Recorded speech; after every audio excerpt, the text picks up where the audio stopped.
कसरी गर्ने दंगा नियन्त्रण तर दुईटा हातले आन्दोलन रोक्न सकिँदैन हजुर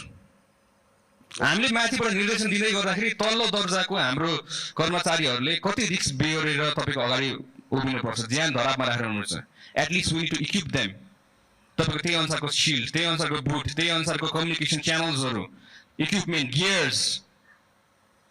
ड्रोनको थ्रुबाट तपाईको असर ग्यासहरू हाम्रो फाल्न मिलिहाल्छ त्यही अनुसारमा अनाउन्समेन्ट गर्न मिलिहाल्छ this is called modern policing so will be modernising police in Nepal from now on अबदेखि हामीले आफ्नो संगठनलाई नयाँ मोडर्न पुलिसिङ भनेर हामीले गर्छौं जसमा हामीले प्रविधि स्रोत साधन सबैको युज गरेर हामीले त्यही अनुसारमा फुल फेजमा ट्रेनिङ दिएर हामीले बल्ल हामीले अगाडि बढाउँछौं without any shield no police is going to go to handle a riot